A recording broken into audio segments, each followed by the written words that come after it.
Welcome back. सबसे पहले इस्लामाबाद का रुख करते हैं। इस्लामाबाद में शदीद तूफानी हवाएं, F6 सेक्टर में लगे बिल बोर्ड गिर गए हैं और तूफानी हवाओं के बायस मुख्तलिफ इलाकों में दरख्त जड़ से उखड़ आपारा मार्केट में दरख्त गाड़ी पर गिर गया। तो इस्लामाबाद में शदीद तूफानी हवाएं चल रही हैं। F6 सेक्टर में लगे बिल बोर्ड गिर गए। तूफानी हवाओं के बायस मुख्तलिफ इलाकों में दरख्त जड़ से उखड़ गए। G6 आपारा मार्केट में दरख्त गाड़ी पर गिर गया। यह आप मनाजिर भी देख सकते हैं। कुछ देर कबल के ये मनाजिर हैं। कुछ देर कबल ये तूफानी हवाएं चली जिनके बायस मुख्तलिफ इलाकों में दरख्त जड़ से उखड़ गए हैं और G6 आपारा मार्केट में दरख्त गाड़ी पर गिर गया। उधर आज़ाद कश्मीर के मुख्तलिफ इलाकों में वक्फे से बारिश का सिलसिला जारी है। बलग्राम के इलाके में क्लाउड बर्स्ट की वजह से खातून जाम हक और एक बच्ची लापता हुई है। मजीद बता रहे हैं इकबाल मीर। कश्मीर के मुख्तलिफ इलाकों में वक्फे से बारिश का जो सिलसिला है ये जारी है। मुजफ्फराबाद का नवाई इलाका बलग्राम जहाँ पर क्लाउड बर्स्ट की वजह से एक खातून जो है जहाँ पाक हो चुकी है जबकि एक लापता है। और स्टेट डिजास्टर मैनेजमेंट अथॉरिटी के मुताबिक जो मकामी इंतजामिया है, रेस्क्यू 1122 के जो एहलकार हैं और दीगर जो अमदादी टीमें हैं वो मौके पर पहुँच चुकी है और अमदादी सरगर्मियों में मसरूफ़ हैं। और SDMA के मुताबिक वहाँ पर जो है 4 घर जो है मुकम्मल तौर पर तबाह हो चुके हैं जबकि 3 घर जो है उनको जुज़वी तौर पर नुकसान पहुँचा है। इसके अलावा 4 जो दुकानें हैं वो भी इस नाले की वजह से मुतासर हुई हैं जबकि एक मस्जिद भी वहाँ पर शहीद हो चुकी है। और चूँकि आज़ाद जम्मू कश्मीर के मुख्तलिफ इलाकों में बारिशों के हवाले से पहले ही अलर्ट जारी किया गया था और ये कहा गया था कि जो नदी नाले हैं इनमें तूफ़ानी आ सकती है जबकि जो चाराएँ हैं वहाँ पर भी लैंड स्लाइडिंग आ सकती है। और अब भी ये कहा जा रहा है कि मज़ीद चूँकि बारिशें हो रही हैं और बालाई इलाकों में शहरों पर लैंड स्लाइडिंग का खदशा है, लिहाजा शहरियों को चाहिए और सयाहों को चाहिए कि बालाई इलाकों के सफ़र से इजतनाब बरतें। और मौसम का हाल बताने वाले भी कहते हैं कि आइंदा 2 रोज़ तक आज़ाद जम्मू कश्मीर के मुख्तलिफ इलाकों में वक्फे से बारिश का जो सिलसिला है ये जारी रहेगा। अटक के इलाके शमसाबाद में तूफान और बारिश के बायस घर की छत गिरने से खातून जख्मी हो गई। रेस्क्यू एहलकारों ने जख्मी खातून को अस्पताल मुंतकिल कर दिया। उधर सवाबी के गांव मानकी में बारिश की वजह से घर की छत गिर गई है। मलबे तले दबकर 2 साला बच्चा जामहक हो गया है। खातून और बच्ची जख्मी हो गई। ज़्यादा में भी तेज आंधी और बारिश से मस्जिद को शदीद नुकसान पहुंचा है। आगे बढ़ते हैं। फील्ड मार्शल सैयद आसिम मुनीर का जनरल स्टाफ हेडक्वार्टर्स तेहरान का दौरा। फील्ड मार्शल सैयद आसिम मुनीर की ईरानी चीफ ऑफ जनरल स्टाफ से मुलाकात। दोनों लीडरों का इलाकाई सलामती की सूरत हाल और दिफाई ताल्लुकात पर तबादला ख्याल। ISPR के मुताबिक फौजी सतह पर ताउन बढ़ाने, सरहदी इलाकों में सिक्योरिटी के लिए तरीक़ाकार बेहतर बनाने पर गौर। मुलाकात में सरहदी इलाकों को तिजारती और मुआशी सरगर्मियों के जोन्स में बदलने पर भी गौर। मुलाकात में इस बात पर इत्तेफाक हुआ कि मुआशी जोन्स बनने से इलाकाई इस्तेहकाम और खुशहाली को तकवीत मिलेगी। फील्ड मार्शल सैयद आसिम मुनीर का हेडक्वार्टर्स आमद पर गर्मजोशी से इस्तकबाल किया गया। फील्ड मार्शल को ईरानी मुसल्लह अफवाज के चाक चौबंद दस्ते ने गार्ड ऑफ ऑनर पेश किया। वज़ीर-ए-आज़म शहबाज शरीफ आज़रबाईजान के शहर लाचिन पहुंच गए। लाचिन के हवाई अड्डे पर आज़रबाईजान के वज़ीर ख़ारजा ने शहबाज शरीफ का इस्तकबाल किया। पाकिस्तान तुर्किया आज़रबाईजान के सैफरी इजलास में शिरकत करेंगे। शहबाज शरीफ तुर्किया के सदर रजब तैयब उर्दवान और आज़रबाईजान के सदर सैफरी की इजलास में शिरकत करेंगे। आज़रबाईजान के सदर से 2 तरफा मुलाकात भी करेंगे। डिप्टी प्राइम मिनिस्टर इसहाक डार, वज़ीर इत्तलात अता तारर और वज़ीर-ए-आज़म के मुआविन ख़ुसूसी तारिक फातमी भी साथ मौजूद हैं। भारतीय झूठा बयानिया बेनकाब करने का मामला। पाकिस्तान की सिफारती टीम का अहम मिशन तय। बिलावल भुट्टो जरदारी की ज़ेरे क़यादत पाकिस्तानी सिफारती मिशन 2 जून को अमरीका रवाना होगा। वफ्द अमरीका में अहम मुलाकातें करेगा। शेड्यूल भी तय। वफ्द अमरीकी हुकाम को भारतीय झूठे बयानी और कश्मीर में जारी भारतीय बर्बरियत से आगाह करेगा। वफ्द न्यूयॉर्क में अक़वाम मुत्तहिदा के सेक्रेटरी जनरल से भी मुलाकात करेगा। वफ्द सलामती काउंसिल के अरकान को भी भारतीय झूठ से आगाह करेगा। भारतीय वज़ीर-ए-आज़म मोदी का बयान नफरत अंगेज करार। मोदी का बयान अक़वाम मुत्तहिदा के उसूलों की खिलाफ वर्जी है। तर्जुमान दफ्तर खारिजा का कहना है कि पाकिस्तान अपनी सालमियत और खुद मुख्तारी के लिए किसी भी खतरे का मुकाबला करेगा। आलमी बरादरी को भारत की बयानबाजी का नोटिस लेना चाहिए। मोदी के बयान का मकसद कश्मीर में इंसानी हुकूक की खिलाफ वर्जियों और जोग्राफियाई तब्दीली से तवज्जो हटाना है। पाकिस्तान अक़वाम मुत्तहिदा के क़याम अमन में सरकर्दा शराकतदार है। पाकिस्तान दहशतगर्दी के खात्मे के लिए सरगर्म किरदार अदा कर रहा है। हिंदुस्तान को अपने मुल्क के अंदर इंतहा पसंदी पर गौर करना चाहिए। भारतीय वज़ीर-ए-आज़म मोदी का बयान नफरत अंगेज करार। मोदी का बयान अक़वाम मुत्तहिदा के उसूलों की खिलाफ वर्जी है। तर्जुमान दफ्तर खारिजा। बानी पीटीआई के केसेस की समाअत करने वाले जज जस्टिस शहबाज रिजवी को मुल्तान बेंच भिजवा दिया गया है। जस्टिस शहबाज रिजवी का मुल्तान बेंच ट्रांसफर क्यों किया गया है, असल हकायक दुनिया न्यूज़ पर आ चुके हैं। मोहम्मद अशफाक हमारे साथ मौजूद हैं। अशफाक, बताइएगा क्या डिटेल्स हैं आपके पास इस हवाले से, क्या हकायक हैं?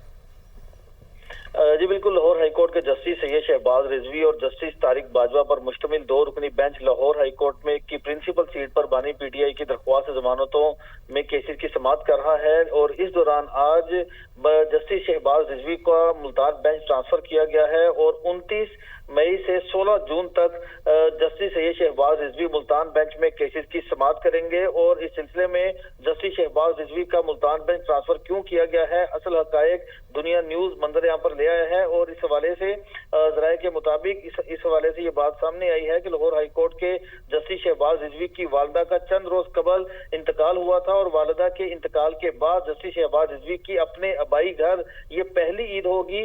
और इस हवाले से जराये ने इस बात को कंफर्म किया है कि जस्टिस सैयद शहबाज रिजवी की दरख्वास्त पर इनको मुल्तान बेंच भिजवाया गया है। और इस सिलसिले में ये भी जराये ने कंफर्म किया है कि जस्टिस शहबाज रिजवी की सरबराही में यही 2 रुकनी बेंच जब 16 जून को प्रिंसिपल सीट पर वापस आएगा तो बानी पीटीआई के केसी की समाअत भी यही करेगा। इस वजह से लाहौर हाईकोर्ट के जो तरमीमी रोस्टर जारी किया गया है उसके मुताबिक 29 मई से 16 जून तक जस्टिस शहबाज रिजवी मुल्तान बेंच में केसेस की समाअत करेंगे। अशफाक, बहुत शुक्रिया आपका। जिलहज का चांद देखने के लिए मरकजी रोयत हलाल कमेटी का इजलास आज इस्लामाबाद में होगा। आज चेयरमैन रोयत हलाल कमेटी मौलाना अब्दुल खबीर आजाद इजलास की सदारत करेंगे। सऊदी अरब में जिलहज का चांद देखने के लिए इजलास भी आज होगा। जिलहज का चांद देखने के लिए मरकजी रोयत हलाल कमेटी का इजलास आज इस्लामाबाद में होगा। वज़ीर आला पंजाब ने शाहपुर कांशरा में मुल्क की सबसे बड़ी मॉडल कैटल मार्केट का इफ्तिताह कर दिया।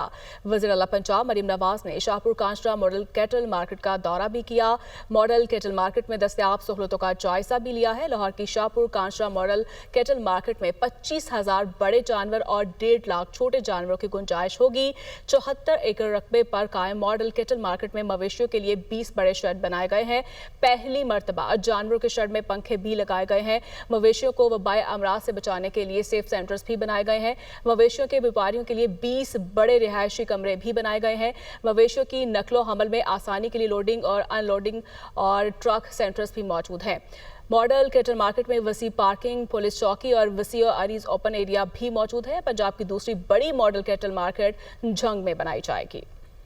कराची का रुख करते हैं। बिजली की बंदिश के खिलाफ ताजिर तंजीमें स्टॉप एहतजाज हैं। मुजाहिरीन के इलेक्ट्रिक के खिलाफ शदीद नारेबाजी। बिलाल नसीर कराची से हमारे साथ मौजूद हैं। बिलाल, बताइएगा कहां पर ये अपना एहतजाज रिकॉर्ड करवाया जा रहा है और क्या मुतालबात हैं? जी बिल्कुल, ये बिजली की बंदिश के खिलाफ जो है शाहीन कॉम्प्लेक्स के अतराफ की सड़कें बंद करके एहतजाज किया गया है, जिसमें मुतअद्दिद बार ये पहले भी एहतजाज होता रहा है। ताजिर बरादरी और इलाका मकीन जो है उन्होंने ये अपना एहतजाज रिकॉर्ड करवाया और उनका कहना है कि आए रोज जो है वो बिजली की बंदिश होती है, जिससे दुश्वारी होती है फैमिलीज और जो काम होता है दुकानों में वो मुतासर होते हैं। तो फौरी तौर पर पुलिस और इंतजामिया यहाँ पर पहुंची है और इनसे मुज़ाकरात किए गए हैं और पुलिस हुक्काम का कहना है कि कुछ देर में सड़कों को जो है वो मुकम्मल तौर पर ट्रैफिक के लिए खोल दिया जाएगा और इनको यकीन दहानी कराई है कि इनको बिजली की फराहमी जो है उसको यकीनी बनाया जाएगा। जी ठीक है, बहुत शुक्रिया बिलाल आपका। मुस्लिम लीग नून के सदर नवाज शरीफ की सरबराही में आइंदा माली साल के बजट से मुतल्लिक इजलास में IMF के मुतालबात और हुकूमती इक़दामात से मुतल्लिक आगाह किया गया। बजट में हर सूरत अवाम को रिलीफ फराहम किया जाए। नवाज शरीफ की जानिब से यह हिदायत की गई है। अवाम को मुश्किलात में नहीं देख सकता। गुज़श्ता 1 साल में मुआशी हालात बहुत बेहतर हो चुके हैं। नवाज शरीफ को यह ब्रीफ किया गया है। आइंदा सालों में मजीद हालात बेहतर हो जाएंगे, ये ब्रीफिंग दी गई है। अलीमा खान ने कहा, आप हमारे साथ बैठकर बात करें, हमें बताया जाए कि हमारे भाई से आपको क्या मसला है। आप हमारे भाई के पीछे पड़े हैं। हमारे भाई ने आपको क्या कहा? 2 साल में ये नहीं पता चला बानी पीटीआई ने क्या बिगाड़ा है। बानी ने कहा, चाहे सारी जिंदगी जेल में रखें लेकिन जुल्म के सामने झुकूंगा नहीं। हमारे भाई के साथ आपको मसला है क्या? मुझे सिर्फ ये बता दें हमें, हमारे भाई ने आपका क्या बिगाड़ा है? आज तक आपके साथ कोई जुल्म किया है? हमारे भाई ने आपको कहा क्या है? आप उसके पीछे क्यों पड़े हुए हैं? वो कह चुके कल हमें, ये सारी ज़िंदगी मुझे जेल में रखें, मैं यजीदियत और फ़िरौनियत के आगे नहीं सर झुकाऊंगा। 2 साल में ये नहीं पता चला आपको हमारे भाई से चाहिए क्या है, आप मांग क्या रहे हैं? उसके वो तो कह रहे रूल ऑफ लॉ करो, वो रूल ऑफ लॉ के लिए खड़ा है, वो जमहूरियत के लिए खड़ा है। आप बताएं वो क्या चीज़ छोड़े तो आप उसको रिहा करेंगे? आप पीछे ना बैठें, सामने आके बैठें, हम मेज़ के ऊपर हमारे साथ बैठ जाएं, हम तैयार हैं। Ex serviceman lieutenant general retired Mohammad Afzal का कहना है कि पाकिस्तान ने भारत को अस्करी और सिफारती महाज पर शिकस्त दी। कौम अपनी मुसल्लह अफवाज के शाना बशाना खड़ी है। दुश्मन की किसी भी जारहियत का जवाब देने के लिए हम वक्त तैयार हैं। फील्ड मार्शल सैयद आसिम मुनीर ने मुल्क की दिफा को एक नई समत दी। फील्ड मार्शल सैयद आसिम मुनीर की दिलेराना क़यादत की बदौलत अजीम कामयाबी मिली। दुश्मन की कोई साजिश आइंदा भी कामयाब नहीं होने देंगे। हमने अपने दुश्मन को जंग के हर शोबे में, हर फैसट में शिकस्त दी है। फील्ड मार्शल आसिम मुनीर ने अपनी क़यादत से ये साबित किया कि जंग नई दुनिया में नई टेक्नोलॉजी के साथ नए तरीके से कैसे लड़ी जाती है। हम उस सपूत को खराजे तहसीन पेश करते हैं। पूरी कौम और आपके साबका अफसरान और जवान आपके साथ खड़े हैं। इस तरह की कोई फ्यूचर में कोशिश, साजिश या कोई और तरीकाकार हमें कभी डरा नहीं सकेगा। फील्ड मार्शल आसिम मुनीर ने अपनी दानिश, बसीरत, कुर्बानी और क़यादत से अफवाज पाकिस्तान और मुल्क के दफा को एक नई समत दी। न्यूज़ स्टूडियो से इतना ही। मज़ीद खबरों और अपडेट्स के लिए आप विजिट कर सकते हैं हमारी वेबसाइट dunianews.tv। इसके अलावा आप हमें फेसबुक, ट्विटर और यूट्यूब पर भी ज्वाइन कर सकते हैं और रह सकते हैं बाखबर। अभी एक ब्रेक के बाद वापस आएंगे हेडलाइंस के साथ। आप देखते रहिए दुनिया न्यूज़ HD, क्योंकि ये है खबर की दुनिया।